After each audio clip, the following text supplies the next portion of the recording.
Happy New Year, my friends! To get 2020 off to a good start, please check to make sure that you are still subscribed because, no kidding, people get unsubscribed every single day. And if you are not subscribed, please consider subscribing, my friends. Our channel could use your support. Thank you, and have a lovely 2020.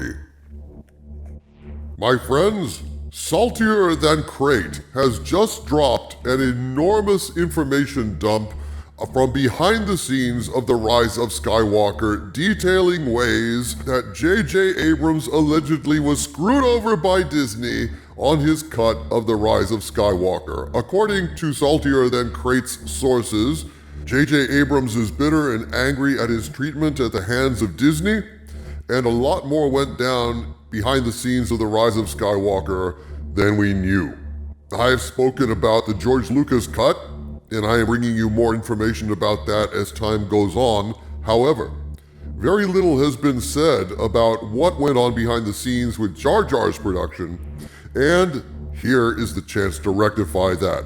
I am going to go ahead and share this with you guys right now. It is breaking news, and I hope that you will find it interesting and illuminating. Apparently, while Jar Jar Abrams is the cinematic Antichrist, in this case, the Antichrist may have gotten the short end of the stick from Disney. Go figure. This is what SaltierthanCrait has said. I am reading his post verbatim. Here's what I've been told from a source that worked on The Rise of Skywalker. Since shortly after release weekend, I've been corresponding with someone who worked closely on the production of The Rise of Skywalker and works for one of the major companies I cannot disclose here. I have verified the source to my satisfaction. To protect the source, I am rewording what we spoke about over the last 2 weeks and am submitting it to you in bullet point format. I have written based on what they told me. The TLDR is that they were upset with the final product of Rise of Skywalker and wanted to share their perspective on how it went down and where it went wrong. The leakers for The Rise of Skywalker had an agenda and are tied to Disney directly. My source confessed that they have an agenda as well, in that they struggle with ignoring what's been happening to someone who they think doesn't deserve it. That would, of course, be JJ Abrams. JJ always treated everyone on and off set with respect.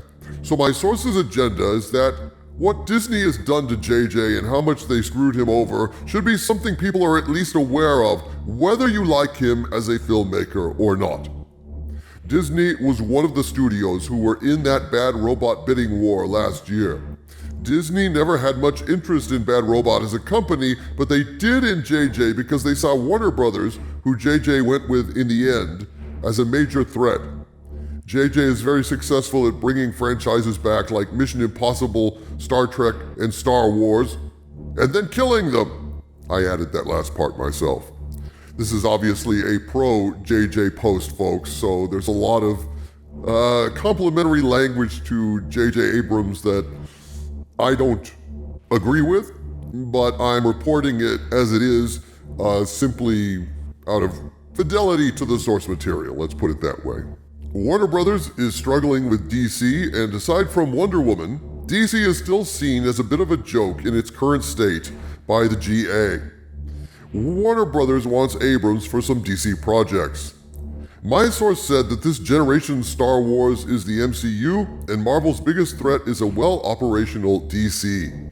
They want to keep DC in the limbo that they're in right now. Abrams jump-starting that franchise with something like a successful, audience-pleasing Superman movie makes them nervous. Their goal is to make JJ look bad to potential investors and shareholders. My source mentioned this shortly after the premiere. Quote, "The Rise of Skywalker we saw last night was not the Rise of Skywalker we thought we worked on." End quote. JJ was devastated and blindsided by this. He's been feeling down over the last 6 months because of some of the ridiculous demands Disney had that changed his movie's story. While the scenes were shot, a lot of the changes were made in post-production and the audio was re-recorded and altered.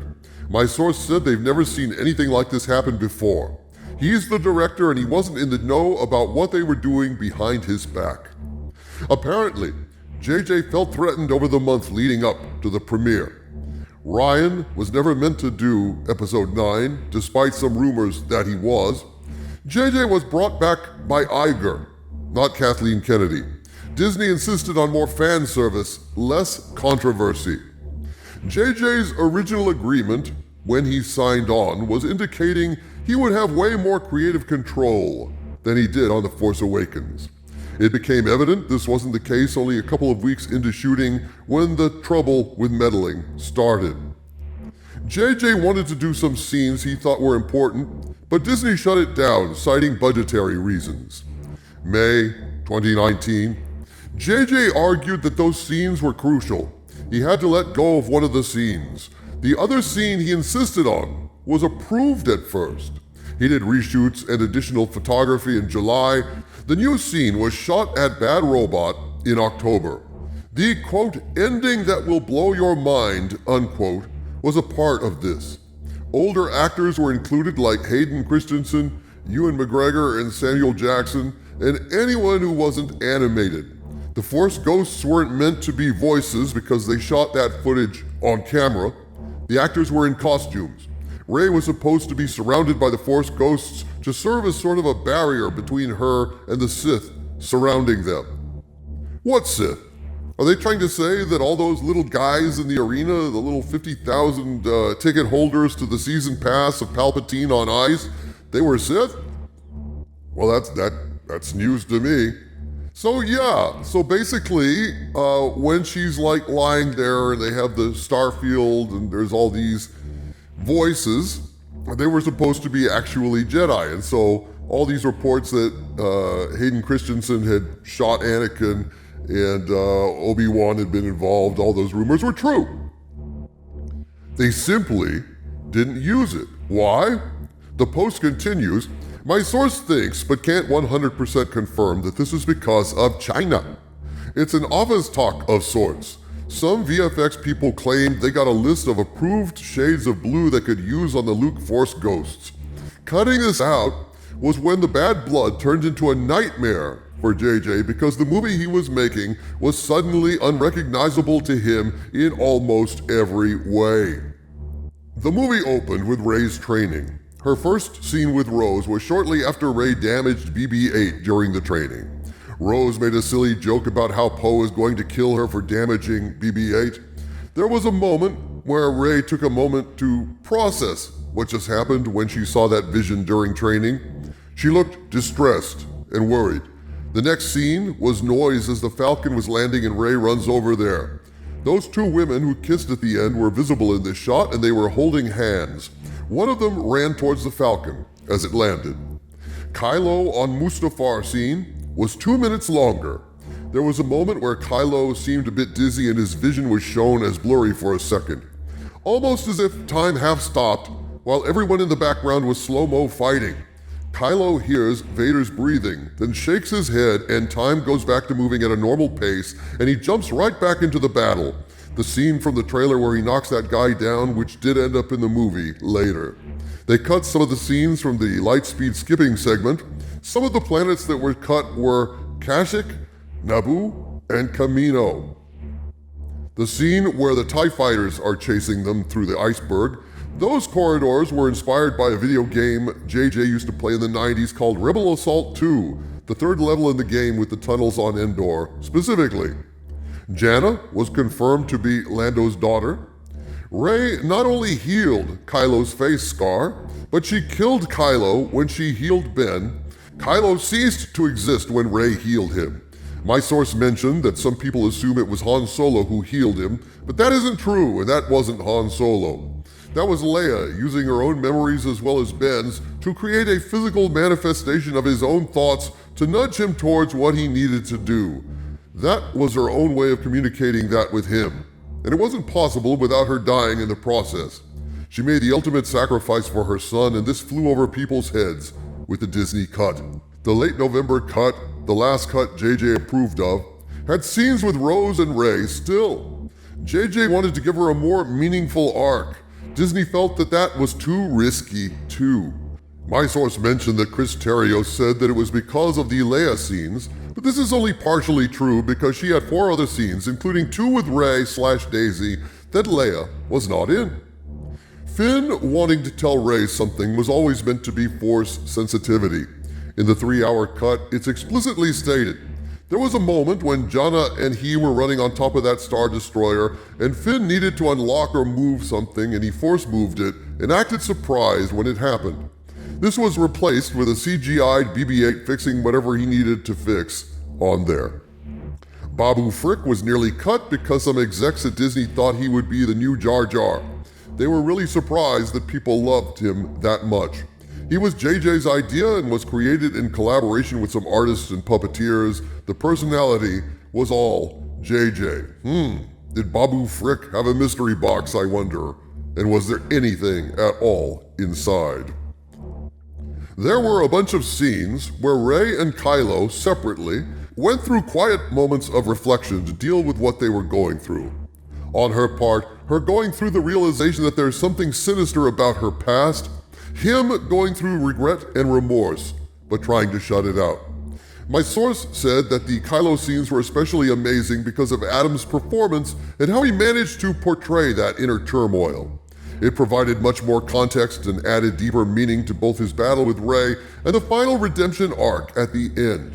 It didn't happen so suddenly, and it was more structured than what we got. The Kylo Rey scene where he dies was at least 4 minutes longer with more dialogue. Ben was always supposed to die. Source also added that if he wasn't, then that might have been in an earlier draft which they hadn't read. The first draft they read included Lando, the first few didn't. The Reylo kiss and Ben's death was not part of the reshoots. It was a part of the re-editing. Even the cut that JJ thought was coming out earlier this month had a longer version of that scene than what was shown in the theatrical cut. JJ was against the Reylo kiss, or Reylo in general. This was Disney's attempt to please both sides of the fandom. Well, how did that work out for Disney, guys? You need to check out the video that I posted yesterday about the Reylos losing their minds and sending death threats and other invective towards Abrams and Lucasfilm executives and Daisy Ridley. That didn't work out at all. What a terrible, terrible decision by Disney. But apparently, according to this source, that was not JJ's fault, at least. JJ was not happy with where The Last Jedi took the story. The final result is a mix of that story and the story told by Disney and whoever they try to impress. Certainly not the fans. JJ is gutted over the final result. Star Wars means a lot to him. He had to sacrifice large chunks of the story in The Force Awakens, but he was promised more creative control on The Rise of Skywalker, and instead, the leash they had on him was only tightened as time went by. A source said that this is the one franchise and the one piece of his work that he didn't want to mess up, and instead it turned into his worst nightmare. When he found out that he was blindsided with the cut they presented, he said, "What the fuck?" When Kylo was fighting the Knights of Ren at the end and the Williams music that was used for it was not what he wanted at all, he seemed to think it was out of place. JJ's cut still exists and, quote, will always exist, unquote. We most likely will never see it unless, quote, someone accidentally leaks it. Edit. I forgot one thing that the source wanted included concerning Finn Poe in The Rise of Skywalker. The source asked about Finn Poe after seeing Oscar Isaac's comment about how Disney didn't want it to be a thing. This is true. JJ fought to make this happen. This is why Oscar is blaming Disney. It's not just a random throwaway comment. He knows for a fact that it was Disney because these discussions happened. The main cast is insanely close with JJ and are just as pissed, though seemingly more outspoken about it than JJ. During The Force Awakens, Disney was hesitant to hire John Boyega because a woman was front and center, so they deemed that risky enough. So bringing in a male lead who's black made them nervous. JJ fought to make that happen for about 9 months before getting approval. The same issue came up when JJ fought to have Finn and Poe in The Rise of Skywalker, but he lost that battle as he lost many creative battles for this film.